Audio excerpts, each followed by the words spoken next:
I guess we all have one thing we regret giving up.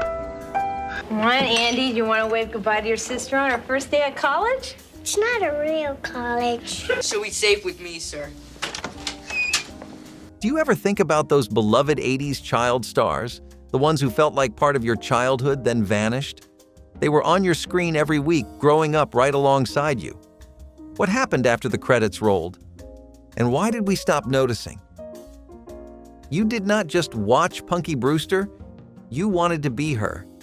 That rainbow bright outfit, the mismatched sneakers, the way she turned a sad apartment building into a world full of adventure and heart. Soleil Moon Frye was Punky, through and through. Scrappy, lovable, full of energy that felt real even when the storylines got a little too sugary. She made it okay to be loud, to be different, to not always have things figured out. Punky was not just a character, she was a feeling.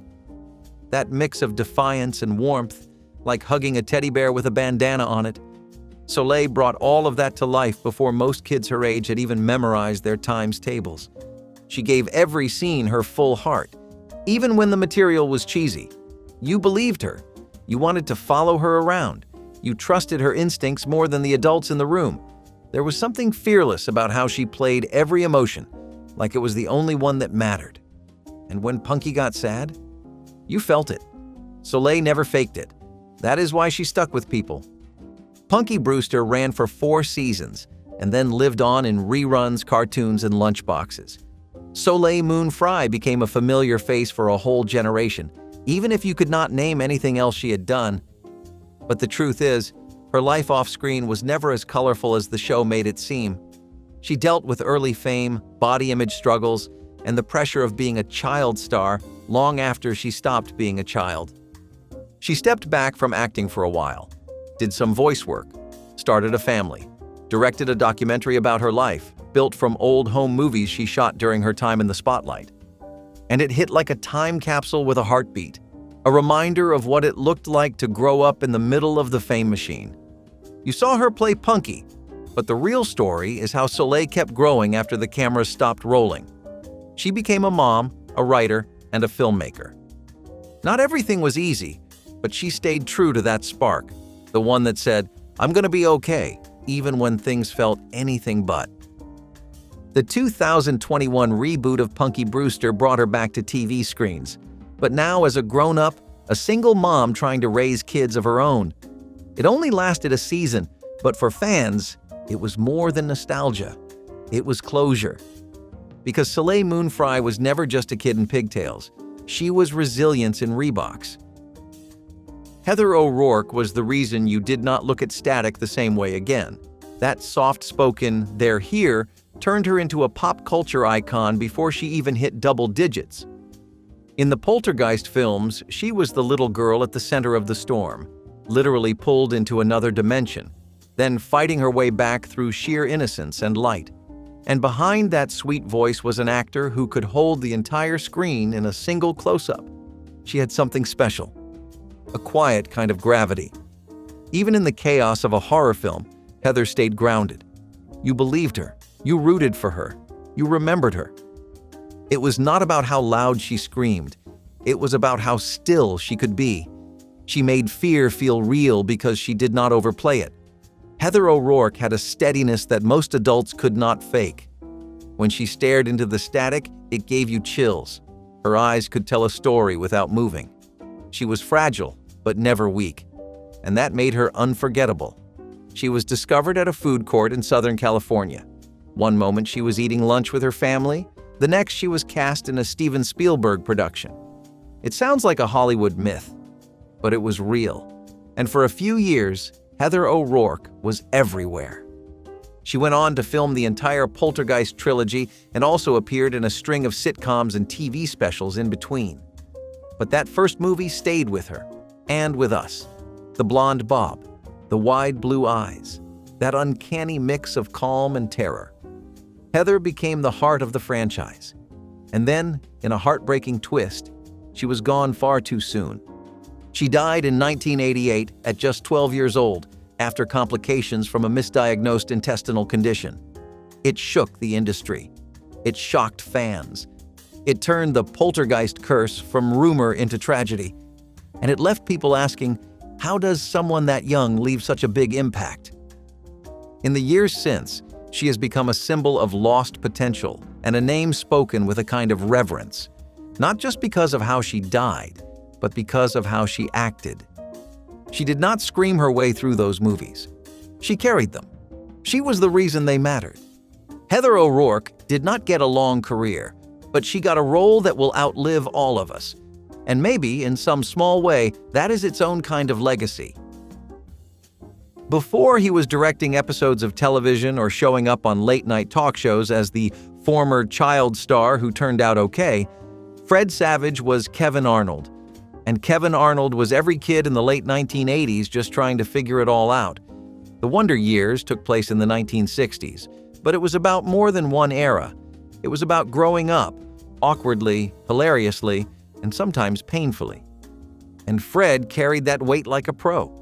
He had that face, that half grin, half wince that perfectly captured middle school heartbreak.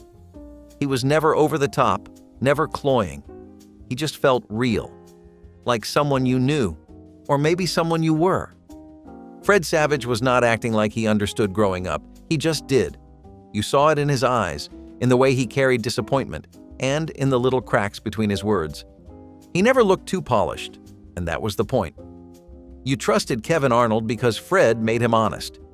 He showed the moments between big moments, the pauses, the quiet choices, the lingering looks. He knew the power of silence, and that is something most actors do not learn until much later.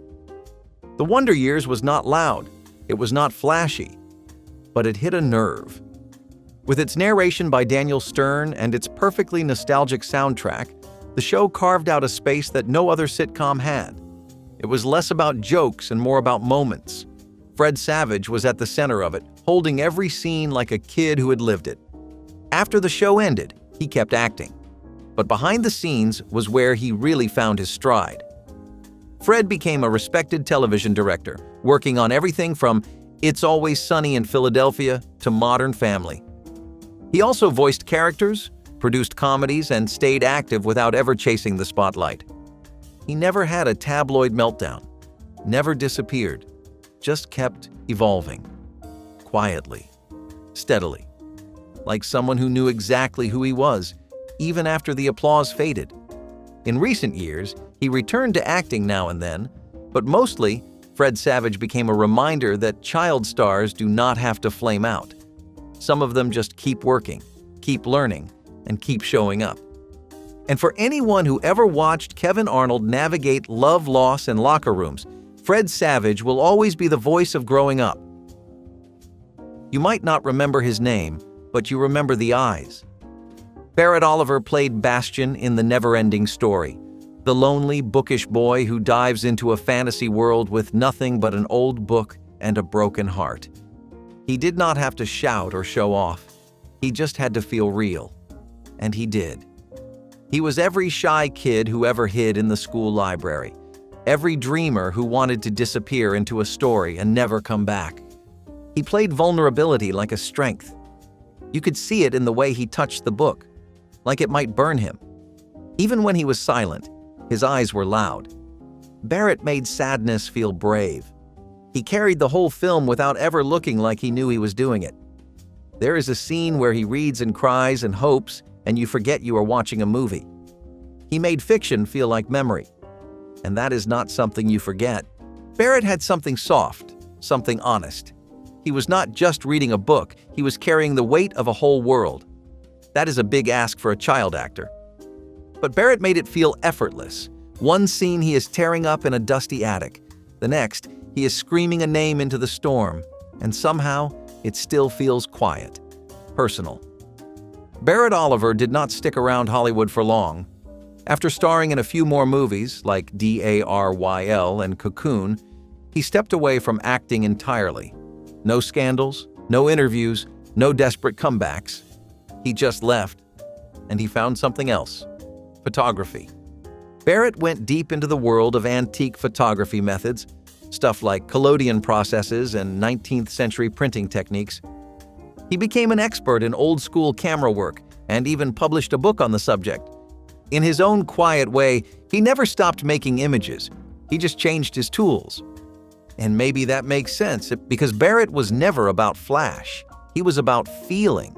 And while he might not be on red carpets today, he is still out there, preserving forgotten art, capturing light in strange and beautiful ways. Just like Bastian, he found a story no one else could see, and followed it all the way home. In a house full of teenagers, Lisa Whelchel was the one who wore pearls. As Blair Warner on The Facts of Life, she played the rich girl, pretty, prim, a little vain, and surprisingly sharp.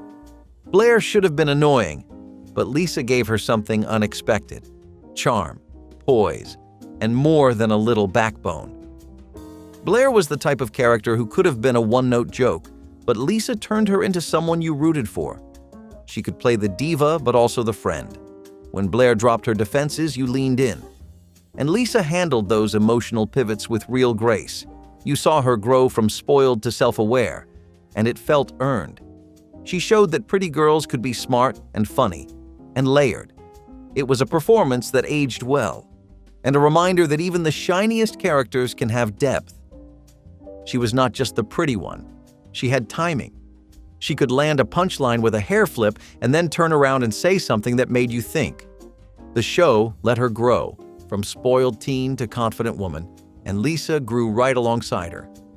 After the show ended, Lisa Whelchel took a different path. She stepped away from acting and dove into faith and family. She released Christian music albums, wrote books on parenting and spirituality, and built a quiet, intentional life out of the spotlight. Then, decades later, she came back. Sort of. She showed up on Survivor in 2012, competing without makeup and showing a whole new kind of strength.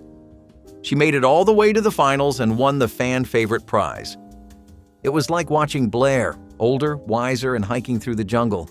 It reminded everyone that Lisa never really went away. She just grew up. And today, she is still creating, hosting shows, encouraging people, being a voice of grace in a noisy world. Blair was unforgettable. Lisa Whelchel still is. Jennifer Keaton did not get the flashiest storylines on Family Ties. She was not the Republican. She was not the fashionista. She was the kid sister, smart, sarcastic, and often the only one who saw through the family's chaos. But Tina Yothers made her unforgettable. Deadpan stares, crossed arms. That perfect "are you kidding me" energy. She was like the audience's voice of reason, calling out absurdity with a look. When the adults got dramatic or ridiculous, Jennifer cut through it with one dry comment, and it worked. Tina had a natural sense of comic rhythm that made every line hit harder. She never tried to steal a scene, but she always left a mark. That kind of low-key charisma is rare. It was not loud, but it was lasting. And it made Jennifer feel like the smartest person in the room. She was a standout, even in a house full of stars. And she did it without ever raising her voice. Jennifer was the truth teller, the eye roller, the one who grounded the show's biggest personalities with a single line. After Family Ties, Tina tried to keep acting, but Hollywood was not exactly kind to child stars trying to grow up. She did a few TV movies, took on a role or two, but the spotlight faded fast. So she did something bold. She reinvented. She started a rock band called Jaded, dyed her hair black, traded sitcom scripts for power chords. It was a hard pivot, but it was hers. She also embraced family life, became a mother, and found balance outside the business. Every once in a while, she pops up on nostalgia shows or reunion specials. Still funny, still real. Jennifer Keaton was the little sister who always saw things clearly. Tina Yothers is the grown-up who knows exactly who she is. Brian Bonsall was the fresh-faced little brother who showed up late in Family Ties, but he made it count. As Andy Keaton, Brian played the youngest sibling in a family already full of distinct personalities, and he brought a kind of wide-eyed energy that felt both sweet and sharp. He could drop a one-liner, stare down Michael J. Fox, and still look like the kid who had crayons in his back pocket. For a show that helped define the 1980s, Brian stepped in during the later seasons and made his mark without ever trying too hard. Andy was not just the baby of the family. He was the punchline you never saw coming. He had this uncanny ability to say something simple and make it land like a pro. Even when he was just standing in the background, his reactions felt genuine. Brian's performance never felt rehearsed, just real. You could tell he was listening in every scene, not just waiting for his next line. And when the emotional moments hit, he did not oversell them. He played Andy like a real kid, sometimes confused, sometimes bold, but always believable. That made him more than a mascot. It made him part of the heart of the show. Brian had that sitcom sparkle. He was cute, but not cloying. Funny, but not forced. And he had a way of looking at a room full of adults like he already knew their whole deal. That made him feel smart, clever in a way that made you want to see what he'd do next. After Family Ties ended, Brian stuck around for a while. He landed roles in movies like Blank Check, made appearances on episodic television, and even headlined some kid-friendly films. But like a lot of child stars, his time in the spotlight was short, and the off-screen story took a darker turn. Brian faced legal trouble, substance abuse issues, and headlines that had nothing to do with acting. It was messy, and for a while it looked like that bright sitcom smile might have dimmed for good. But here is what makes Brian Bonsall different. He came back, not to acting, but to life. He got clean. He turned to music. He started a new chapter as a touring punk rock musician. And slowly, he built a life that looked nothing like what people expected. He did not need to reboot Andy Keaton. He just needed to find who he was. And somehow, that feels like the real happy ending. Missy Gold played Katie on Benson, the governor's daughter with the big eyes and the easy smile. She was young, but not naive. Sharp, but not precocious. Katie was the kind of TV daughter who felt grounded in a show filled with grown-up politics and adult comedy. And Missy Gold delivered every line with that unflappable sitcom charm that 1980s television loved. She gave the show heart without ever feeling out of place. When things got too serious, she brought warmth. When they got too goofy, she gave it weight. Her chemistry with Robert Guillaume was low-key but consistent. She never overacted or tried too hard to be TV cute. She just worked. And that made her one of the more memorable kids in a grown-up ensemble. She earned her place every week. She was not just cute. She was composed, confident in the way some kids just naturally are. The kind of child actor who seemed like she had already figured out where to stand, how to time a joke, and how to own a moment. That subtle confidence made her character believable. It also made her unforgettable. Missy stayed on Benson for the show's entire run, from 1979 through 1986, and then she stopped. Not just the show, but acting altogether. She left Hollywood entirely and chose a very different path: psychology. Missy Gold went to college, got a doctorate, and became a licensed therapist. While other child stars chased fame, she went looking for meaning. She built a quiet life, helping people work through their struggles. Ironically, the kind of work you wish more child actors had access to after the spotlight fades. Missy Gold did not disappear. She evolved, and in doing so, she avoided the tabloid trap that caught so many of her peers. She may not have stayed on screen, but she found a kind of peace you cannot write into a script, and that is worth more than 100 sitcom credits. Mackenzie Astin stepped into the facts of life as Andy Moffat, the charming goofball who brought fresh energy to a show that had already been running for years. He was young, eager, always scheming, and somehow made even the dumbest plans sound halfway plausible. Andy was that rare character who showed up late in a series and actually made it better. And Mackenzie? He brought heart. He was like a spark plug in a cast that had already settled into rhythm. When he entered a scene, it sped up. He had this great habit of making even small lines feel important. His comic timing was razor sharp for someone so young. And when Andy had to get serious, Mackenzie knew how to hit those moments without dragging the energy down. He looked like he was having fun, and you could feel it.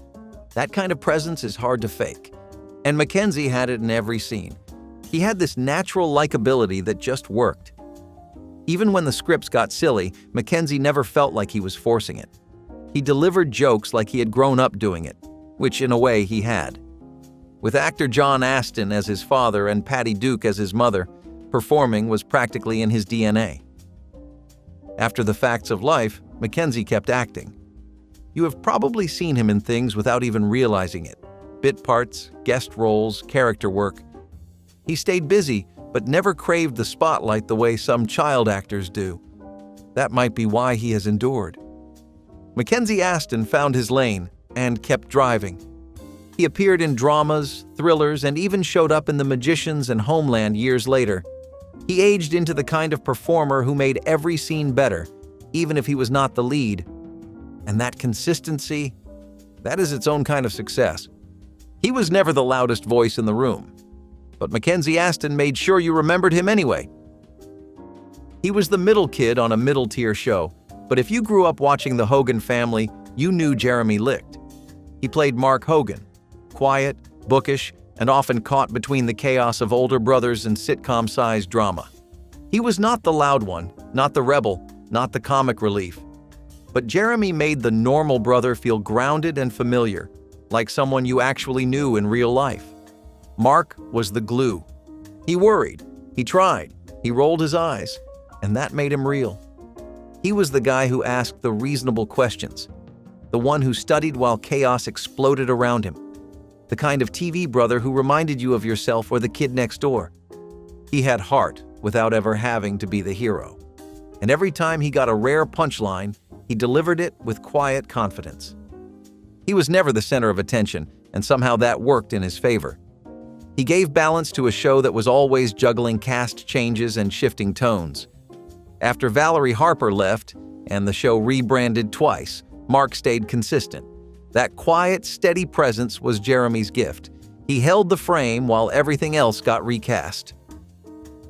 After The Hogan Family ended in the early 1990s, Jeremy Licht did what many young actors do. He stepped back. He made a few guest appearances, did voice work, and then faded from the screen. But he never spiraled, never made headlines for the wrong reasons. He just left. Jeremy later pursued a career in finance, working outside Hollywood while still occasionally engaging with fans. He appeared in reunion panels, nostalgia events, and shared his story, not as a comeback, but as someone who appreciated where he came from. He never ran from the role. He just chose a different kind of spotlight. Sometimes child stars explode, sometimes they crash. Jeremy Licht walked off stage quietly, and that might be the healthiest ending of all. Before Blossom, before the long hair and teen heartthrob phase. Joey Lawrence was just a kid with big eyes, a bigger smile, and perfect sitcom timing. On Gimme a Break, he played Joey Donovan, the orphan taken in by Nell Carter's character, and gave the show a second wind when it needed it most. You could see it even then, the spark, the charm, the way he delivered every whoa like he meant it. He had the kind of smile that made casting directors lean forward.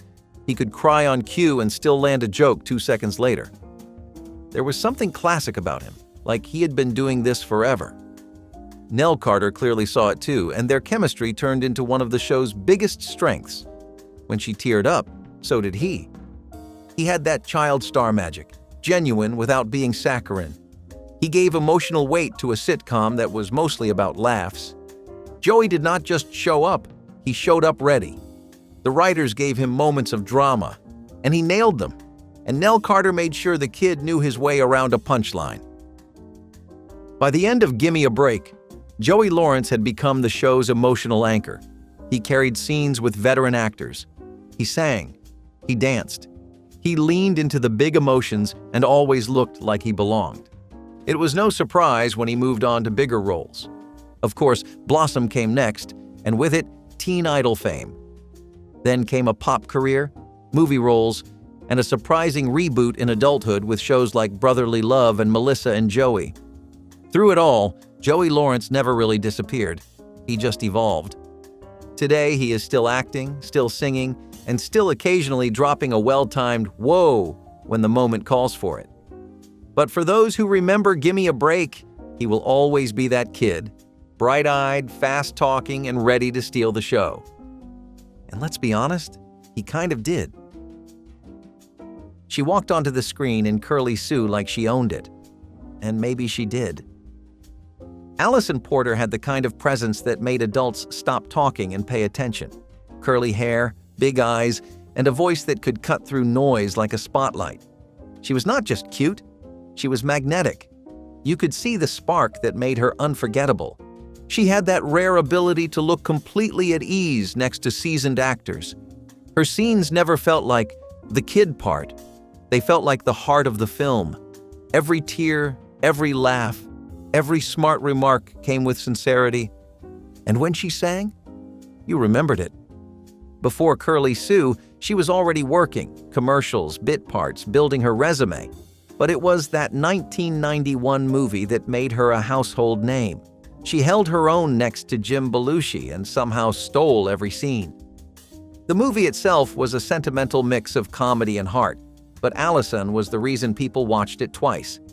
And then, she was gone. Not from life, but from Hollywood. She stepped away to grow up, to live, to figure things out without cameras in her face. Like so many child stars, she faced her own challenges: addiction, recovery, rediscovery. But what makes her story different is how she came back. In 2016, Alisan Porter returned not as a child actor, but as a powerhouse singer, and won The Voice.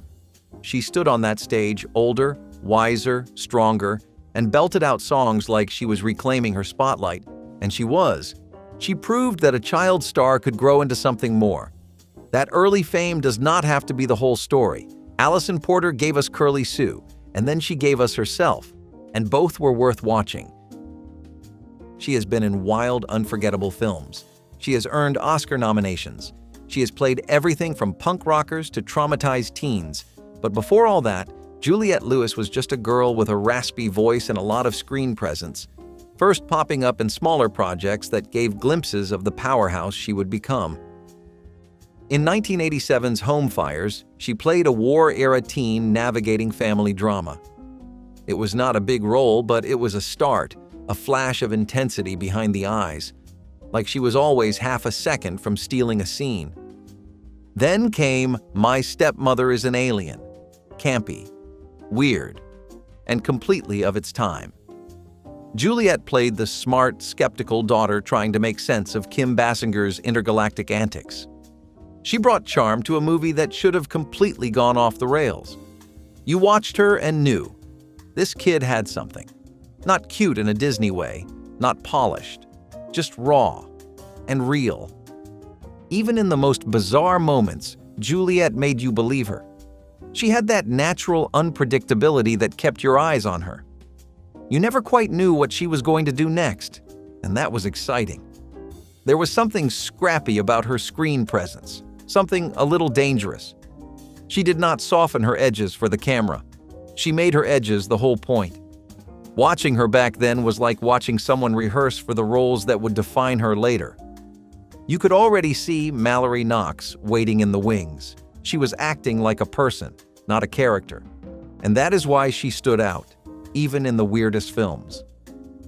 That same energy followed her into the 1990s, when she really broke out. Cape Fear, Natural Born Killers, California, Juliette went from quirky teen to edgy indie icon. But those early roles, that is where it started. That is where you saw her learning how to crack open a character and just live in it. She was not your typical child star. She was something wilder, something tougher, and she never lost it. Juliette Lewis grew up, and her characters grew sharper, weirder, more intense. But for the people who saw her back then, in those first strange roles, she was already unforgettable.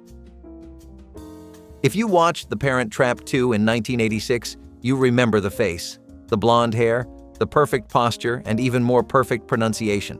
Carrie Kei Heim was one of those child actors who seemed made for the screen, poised, polished, and absolutely magnetic.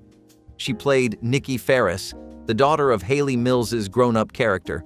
And for a made-for-TV sequel, she carried a surprising amount of emotional weight. Nikki was smart, brave, and trying to help her mom find love.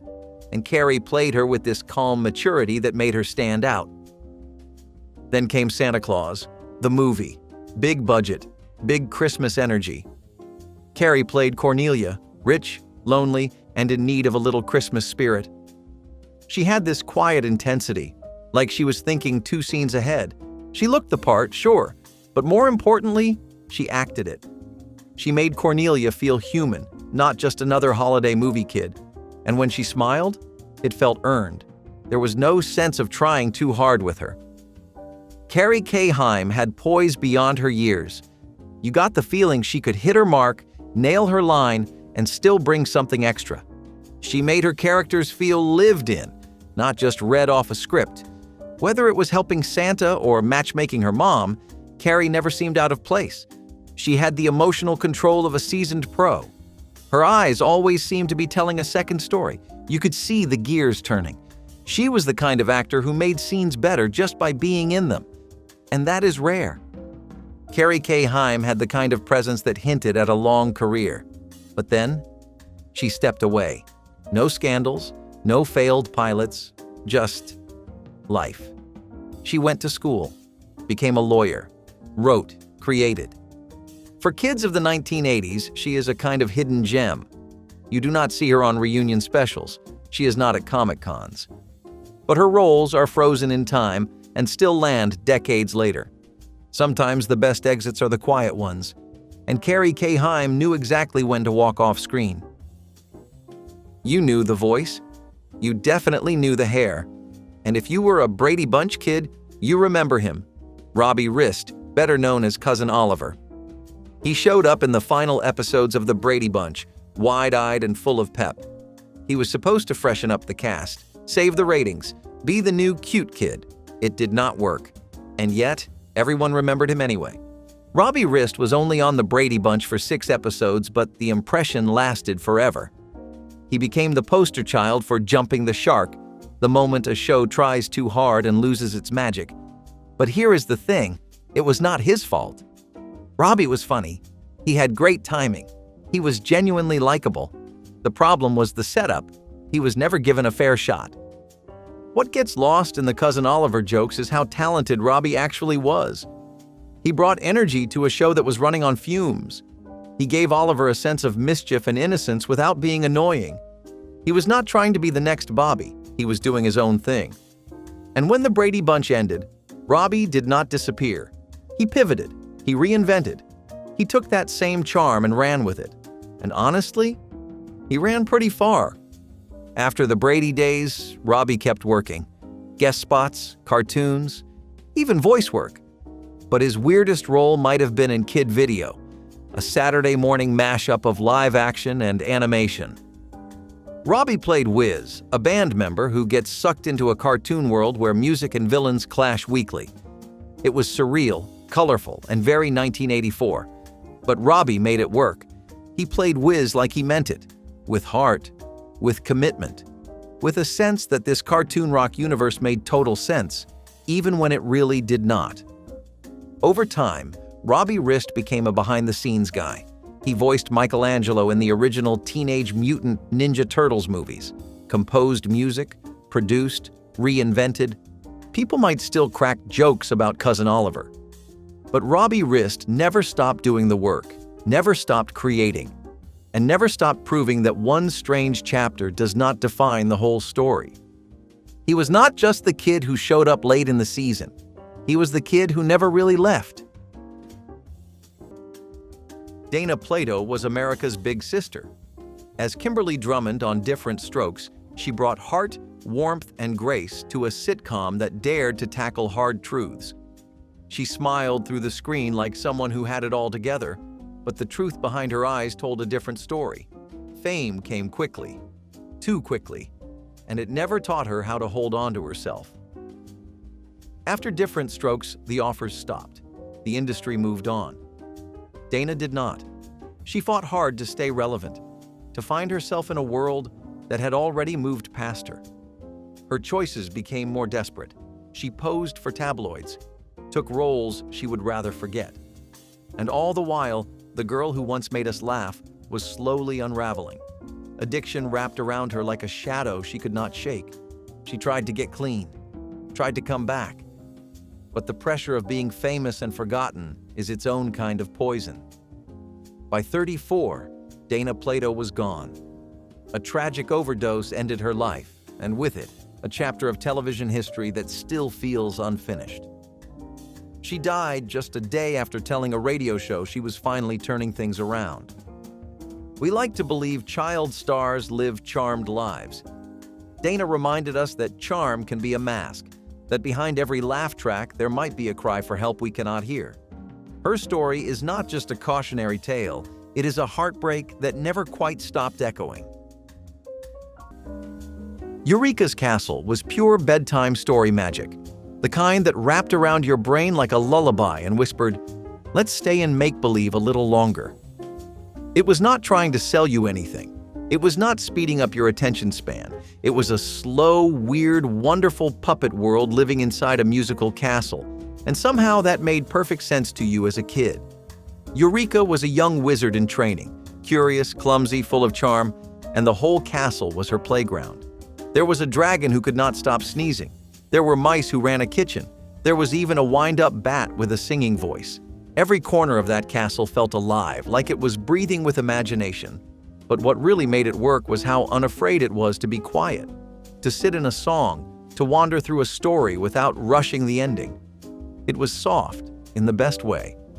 It had this dreamy tone that felt like reading a picture book under a blanket, and the puppets had so much personality that you would forget they were foam and felt. The music was warm, the stories were silly but never empty, and there was always this undercurrent of kindness, like no matter what went wrong, the castle would still be there in the morning. Eureeka's castle was not about learning letters or solving mysteries. It was about learning how to feel safe in the world, one tiny adventure at a time. It did not matter if the plot made sense. What mattered was that you felt welcomed. You felt soothed. And maybe that is why it stayed with you longer than you expected. It was not a show you watched to get hyped. It was a show you watched to feel held. Brian Bonsall had one of those faces that was hard to forget.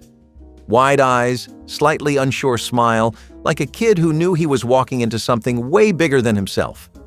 He joined Family Ties during the later seasons as Andy Keaton, the youngest member of the family. By then, the show was already a hit, but Brian added this fresh, adorable energy that made the aging series feel new again. He was just a little guy, but man, he had presence. And then he was everywhere. Guest roles, television movies, even a part in Star Trek: The Next Generation. For a minute there, it looked like Brian Bonsall was going to be one of the rare child actors who kept going. The kind who grows into bigger roles, better scripts, and an adulthood in the spotlight. But that path took a hard turn. By the early 2000s, Brian had quit acting altogether. And the headlines that followed? They were not the kind you clip for a scrapbook. They were court dates, arrests, stories about substance abuse, violence, and a string of charges that painted a picture few fans were ready to see. The cute kid from Family Ties had grown up, but not in the way anyone expected. Still, buried under the mistakes was a story worth hearing. Brian later opened up about those years, saying that fame had hit too early, and life after it just unraveled. He started playing in punk rock bands. The Hollywood Polish was gone, replaced with gritty bars, tattoos, and music that screamed instead of smiled. And yet, through all that, there is this strange resilience to him, like someone trying to find something real after living in make-believe for too long. He is clean now, still making music, still figuring things out.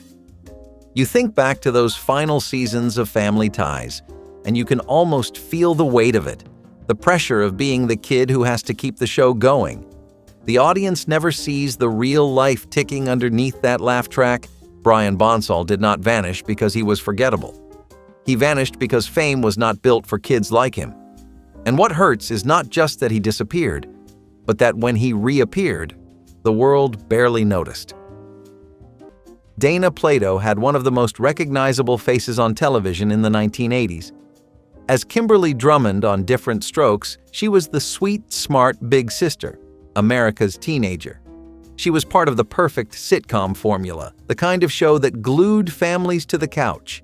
And for a while, Dana lived in that spotlight like she was born for it. But behind the scenes, things were unraveling fast. The industry was not kind to young women. And for Dana, it became a trap she never really escaped. Her fall from fame was not sudden, but it was steep. After leaving the show, she struggled to find serious roles. Hollywood was quick to typecast her, then quicker to forget her. She turned to B-movies, then modeling, then nothing at all. Financial issues hit hard. Addiction followed. And by the time tabloids picked up her story again, it was already in the context of a "Where did it all go wrong?" headline. Dana tried to fight her way back. She appeared on talk shows, shared her story. She talked about being used up and thrown away by an industry that only valued her as long as she smiled. And while some people saw her vulnerability, most just mocked it. Her final years were heartbreaking. She was living in a trailer, struggling with drugs, hoping somehow that she could still make it back. But in 1999, Dana Plato died of an overdose. It was ruled suicide. She was only 34. The saddest part? Her death barely made headlines, just a short story about a former star gone too soon. But for fans who had watched her grow up on screen, it felt like a loss twice over, once when she vanished from fame, and again when she left the world entirely. Dana Plato never got her redemption arc. No big comeback, no glowing tribute. Just a legacy shaped by a system that built her up and let her fall. And in the silence she left behind, all we have is a reminder of how fame can shine so brightly it burns. Brian Bonsall was the kind of kid you remembered even if you forgot the show. Small frame, shaggy hair, big grin. The perfect picture of a sitcom son. When he joined Family Ties as Andy Keaton in the later seasons, he fit right in. He was cute, clever, and somehow managed to hold his own next to Michael J. Fox, which was no small task in the late 1980s. Brian became a regular fixture in American homes almost overnight. But the strange thing is, for someone who was everywhere, he disappeared just as fast.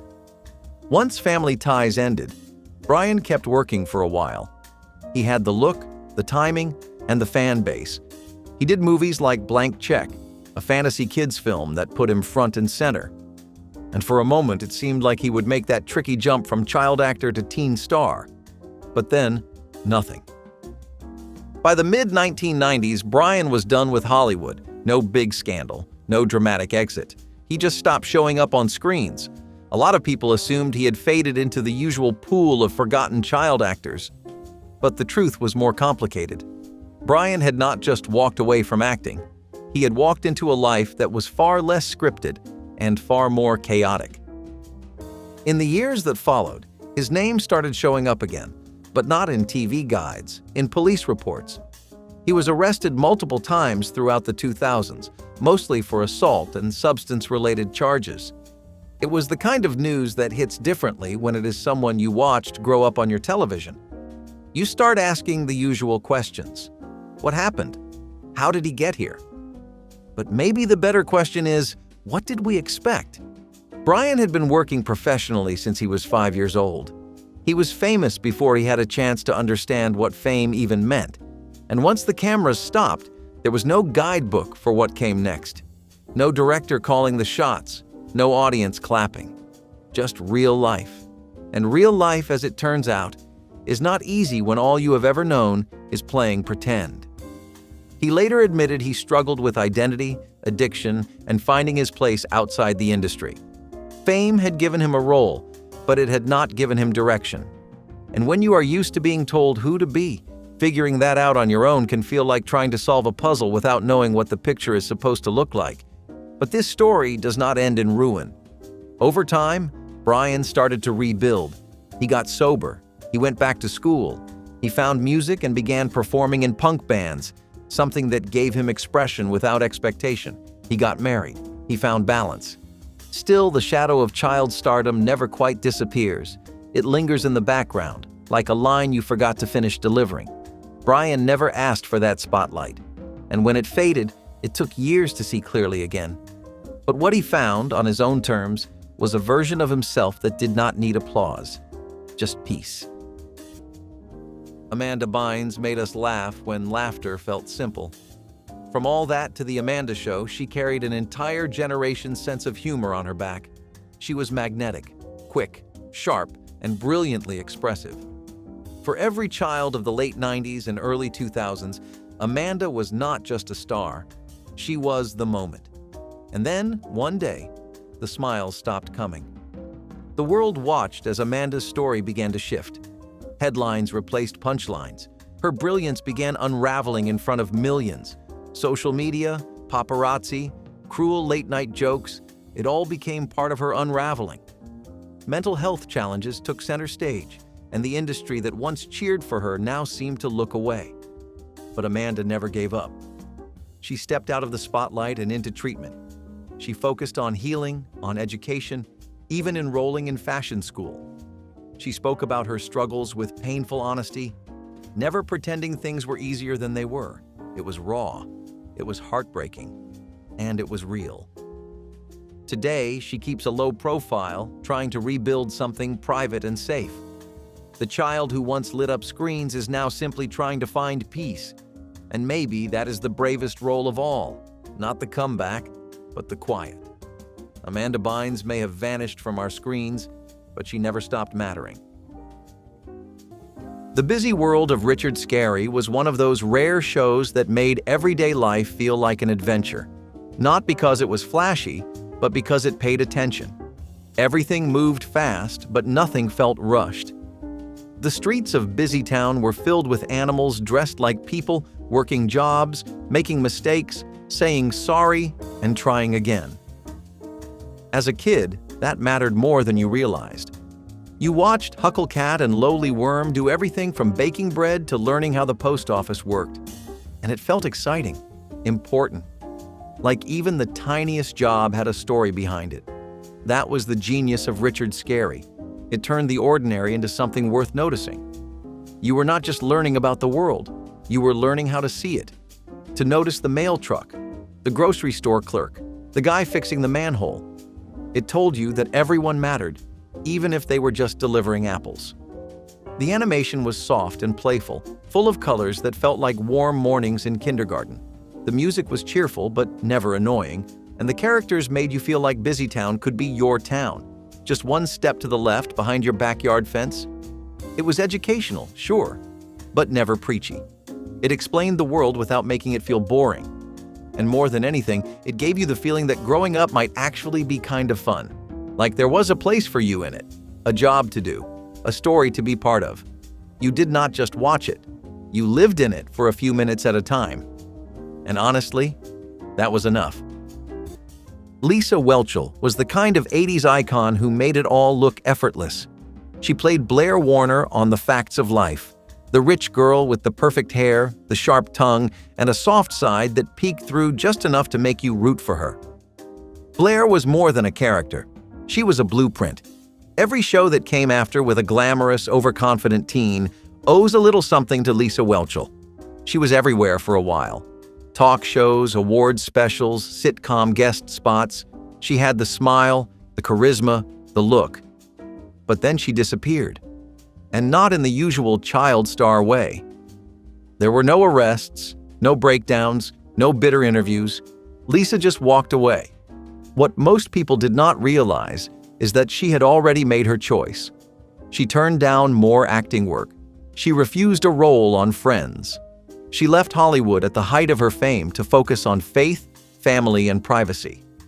In the middle of all that glamour, she took a step most stars would not even consider. She left the spotlight because she wanted to. She became a Christian author, a public speaker, a homeschooling mom. For years, her life was more about church retreats and parenting workshops than red carpets. And she was fine with that. She built a whole new identity outside the industry that made her famous. But that choice came with a trade-off. For viewers, it felt like losing someone familiar. Blair Warner had been part of the weekly routine, like a sarcastic older sister who taught you life's tougher lessons. And when Lisa Whelchel vanished, it was like a light went out in the room. She made a brief return on Survivor in the early 2010s, surprising everyone with her resilience and vulnerability. For a moment, it felt like a comeback, but even that felt like a visit, not a return. Lisa Whelchel did not fall from fame. She stepped off it gently and deliberately, and in doing so, she became one of the rare child stars who did not get swallowed by it. Still, you cannot help but miss the way she used to light up the screen. Vanessa Lee Chester had one of those rare careers that burned bright, just not for long. She was not just a child actor, she was the child actor in some of the biggest movies of the 1990s. A little princess made audiences fall in love with her warmth and intelligence. Harriet the Spy put her alongside other rising stars. And then came Jurassic Park, The Lost World, where she played the daughter of Jeff Goldblum's character, right in the middle of a blockbuster dinosaur universe. For a few years, it felt like Vanessa Lee Chester was on the path to becoming a permanent fixture in Hollywood. But just when everything should have taken off, she quietly stepped away.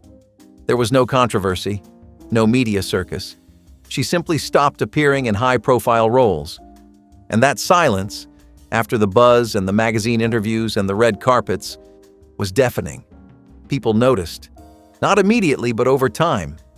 She had this strong presence on screen, that blend of curiosity and confidence you do not see often. And suddenly, it was gone. What makes Vanessa's story different is how early it all happened. She was still so young when the credits started slowing down. She had worked with major directors, held her own next to stars. And then she slipped out of sight. She still pops up here and there, a short film, a guest appearance, an Instagram post that goes viral for a second, but it never feels like a return. It feels like someone who once belonged to that world, now living in another one entirely. And while she has never spoken much about why she left, you can kind of guess. Hollywood has never been easy for young black actresses. Roles dry up, opportunities narrow, and after the age of 12, the spotlight starts looking for someone else. But Vanessa Lee Chester left a mark. Watch her scenes in A Little Princess again, and you will see it. That spark, that depth. She had range. She had presence. She could have gone anywhere. And maybe she chose to go where cameras were not. Still, for fans, her absence feels personal, like a favorite character walking out of a story mid-chapter. No explanation, no curtain call, just a girl who was once everywhere and then wasn't. Lisa Loring was Wednesday Addams before Wednesday. Addams was cool. Long before streaming hits and stylized reboots, it was Lisa, braided pigtails, solemn eyes, and deadpan delivery, who gave life to one of the most iconic characters in American television. She was only 6 years old when she first appeared on The Addams Family in 1964, but from the very first episode, she was unforgettable. Quieter than the rest of the cast, but somehow even more magnetic. And for a time, she felt like the future. But the future had other plans. Lisa's version of Wednesday wasn't sarcastic or over the top. She was innocent in the strangest way possible, sewing headless dolls, calmly talking about death with a child's curiosity. It was the kind of role that burned itself into the cultural imagination, and it should have been a launch pad for something bigger, but it wasn't. When The Addams Family ended in 1966, Lisa was only 8, and just like that, the phone stopped ringing. For most child stars, the challenge is growing out of a role. For Lisa, it was growing up at all. She had been typecast so completely, so visually, that producers could not, or would not, see her as anything else. And Hollywood moved on. New faces, new shows, new fads. The weird little girl with the haunting stare did not fit into the sunny sitcoms or teen dramas that dominated the late 1960s and 1970s. So she disappeared from view. Quietly, almost like she had never been there. Lisa did some modeling, a few television appearances here and there, but nothing ever stuck. And the older she got, the more obvious it became that her fame was frozen in time. Like the show itself, she had become black and white in a world that had moved on to color. But life off-screen was anything but still. Lisa married young, at just 15, and had her first child not long after. She went through multiple marriages, faced addiction, and spent much of her adult life trying to navigate a world that only remembered her as a child. That kind of memory becomes a burden when no one is interested in who you became, only who you were.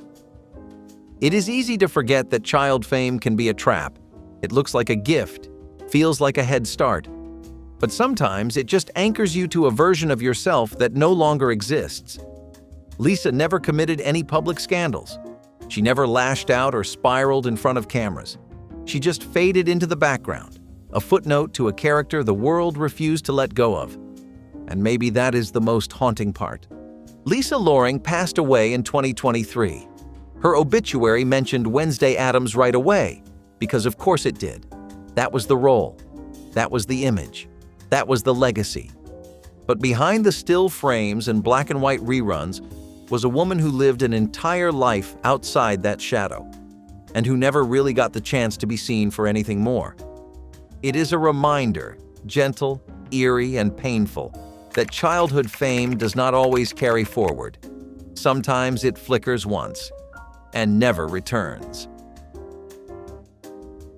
Haley Joel Osment saw dead people, and then he saw no one. As the wide-eyed child in The Sixth Sense, he stunned the world. Critics, audiences, directors, everyone called him a prodigy. And for a while, he lived up to every inch of it, role after role, award after award. But then, the industry did what it always does. It moved on. Or maybe Haley did first.